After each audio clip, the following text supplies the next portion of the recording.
Are you ready to bring him in? Yeah, a moment.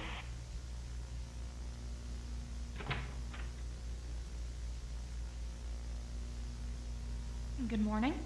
How are you doing today? Hi, I'm doing great, thanks. Need anything before we begin? No, not really. Alright. My name is Dulcie Frater. I'm with the missing person unit here at the Asian Police Department.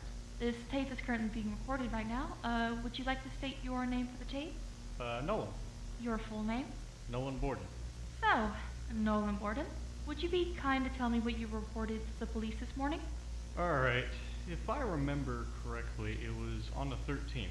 My daughter Kayla Laura was going on a camping trip with her best friend Alice that day, and everything was fine. She packed her bags and then left once her friend arrived to pick her up. A few days later, I went to call Kayla to see how she's doing, but for some reason I just wasn't getting anything. The phone just kept saying the number wasn't available, which is really odd considering how many contacts she has on there. I mean, she's a popular girl, you know? You said that she went on a camping trip. Do you know where she went? Well, she didn't really tell me where they were going, but I'm in contact with Jason, Alice's father. He told me she was going to Sleepy Hollow State Park. And how long were they planning on staying there? About a week. Okay. So, what happened after when you weren't able to call her at all? After this, I thought her phone just wasn't working at all. Didn't think I had anything to worry about. A few days later, when I talked to Jason about how I couldn't call Kayla, he too was having the same problem of not being able to call Alice. And he said that he tried to contact the park where they were going to and asked them if they were there, but they responded that they had never seen anyone with the description given, which kinda gave me the impression that maybe they were actually going to camp somewhere else, but they just forgot to tell them. Regardless, we still waited a few days, sometimes trying to call them, but it's just been the same thing with no answer. After that, a whole week passed, and still no signs of Kayla and Alice. We were getting worried that something bad might have happened to them, and with no way of knowing what happened, I guess, we just decided the best course of action was to issue a missing persons report. Thank you, Nolan. Do you mind if I ask you a few questions? No, not at all. About Kayla Laura, would you describe her appearance for me? She's a yellow rolled-up magazine. She has a picture of a city on her front cover and a night city picture on her back cover. And what about her friend Alice? She looks like an oak tree. That's the best description I can give you. Were they driving a vehicle? Since you said she arrived to pick her up. It was an RV. It's Jason's RV. Could you describe what the RV looked like?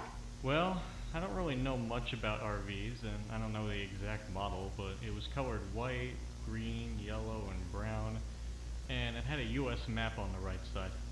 Oh, and before you ask, I forgot what it says on the license plate.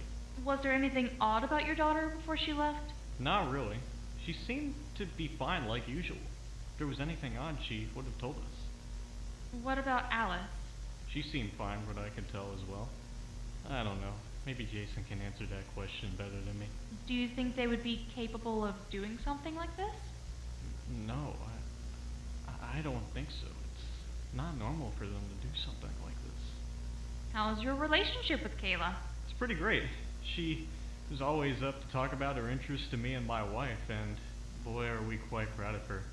I mean, the day before she left, we bought her a camcorder because she always wanted to record or take pictures of things that she likes, like playing music, singing, and seeing nature.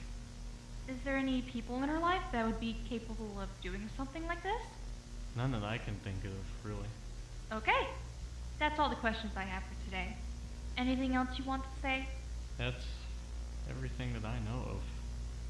Maybe Jason can tell you more about it. I just hope that my daughter is safe, you know? Alright. Thank you for your report, Nolan. You're free to go once Jason tells his side of the story. We'll launch a search team as soon as possible, and in the meantime, we'll keep you updated on anything we find. Thanks. If you'd like to leave, just remember to check out at the front desk.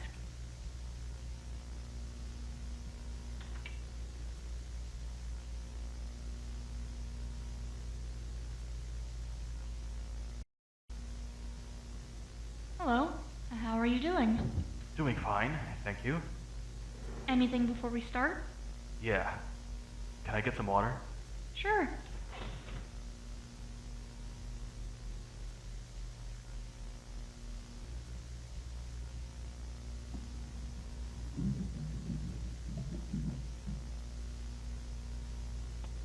Thanks. So, my name is Dulcie Frater. I'm with the Missing Persons Unit here at the Adrian Police Department. This is currently being recorded on tape right now. Your name is Jason, is that correct? That's correct. Jason Arecaceae, but you can call me Jason Ari for short. Okay. Just to let you know that Nolan's already given me some of the information about the report. So, would you mind if I give you a few questions about the report? Not really. Late on me.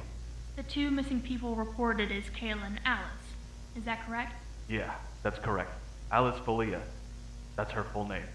And he said that they were driving an RV. Would you describe what it looks like? It's a 1984 Chevy Van G30. Class C motorhome. White with green, yellow, and brown stripes. And what's the license plate?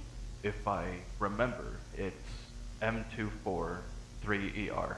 And this motorhome is yours, right? Yup, it's mine. Bought it years ago. I drive it when we go out on camping, but sometimes Alice borrows the van for her own camping trips. And it's not the first time she ever went camping? Yeah. Nolan also told that him and you weren't able to get into contact with Kayla and Alice. That's right. For some reason, whenever I tried to call Alice, the phone just said that the number wasn't available. She was heading to Sleepy Hollow State Park, so I tried to call the park and ask if they arrived there, but they said she didn't. So I waited for Alice to at least call me once, but she never called me at all. Okay, so would you mind telling me the event that happened before that? Right. So, before that, Alice was getting ready for camping. She was planning to have Kayla and two of her other friends to join them. After she packed everything up, she drove off with the RV to pick up Kayla. Was there anything weird about her before she left? No, I don't think so.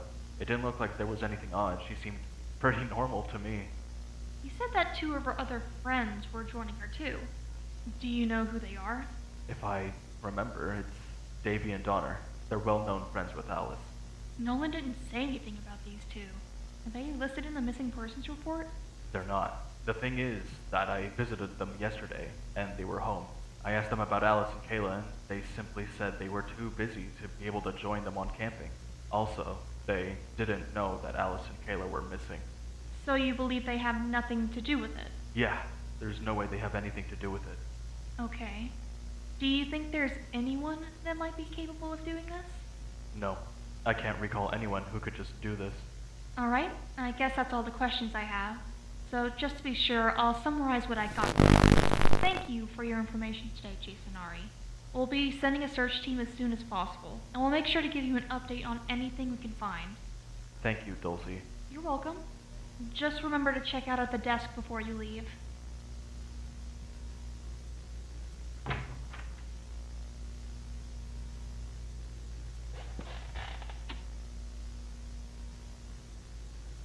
So what's the deal? So, reports two missing people, including an RV. Both of their fathers claim to have last seen them heading towards Sleepy Hollow State Park. All the way in Clinton County, huh? Yep. We better get going. It'd be a miracle if we ever managed to find if it's